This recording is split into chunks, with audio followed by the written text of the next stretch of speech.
কর্মস্থলে অনুপস্থিত ঢাকার ২ সিটি কর্পোরেশনের মেয়র সহ বেশিরভাগ ওয়ার্ড কাউন্সিলর।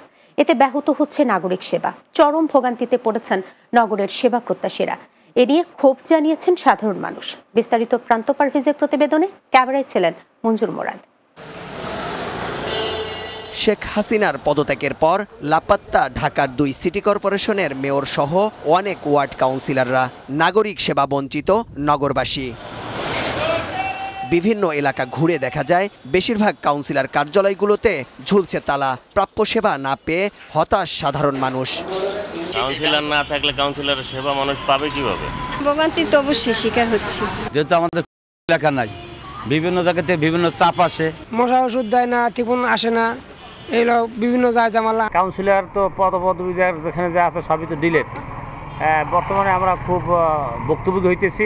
তবে কাউন্সিলরদের অনুপস্থিতি নিয়ে কথা বলতে চান না অনেকেই। ঘটনার পর থেকে আমরা এই আন্দোলনের পর থেকে দেখিনি। কাউন্সিলররা না পাত্তা এলাকা নাই, আমাদের সেবার জন্য অনেক বিব্রত হচ্ছে। বেশিরভাগ কাউন্সিলরদের কার্যালয় তালাবদ্ধ থাকলেও বিএনপি থেকে নির্বাচিত কাউন্সিলরদের কার্যালয়ে চলছে নির্বিঘ্নে সেবা কার্যক্রম। আমাকে ওনারা এত কষ্ট করে ভোট দেয়, আমি তো সিল মারার কোনো অবকাশ নাই, আমার আছে নাই, তাহলে আমি জনগণকে সেবা দেব না কেন? কাউন্সিলরের যেটুকু কাজ থাকে এরপরও আমি এই যে গরিব আমাদের ইসলামের যত অবহেলিত মেহনতি মানুষ আছে ওদের সেবা আমি দিয়ে থাকি। খুব শিগগিরই নাগরিক সেবা নিরবিচ্ছিন্ন করতে ব্যবস্থা নেওয়ার দাবি জানিয়েছেন রাজধানী ঢাকার মানুষ। প্রান্ত পারভেজ, বাংলা টিভি, ঢাকা।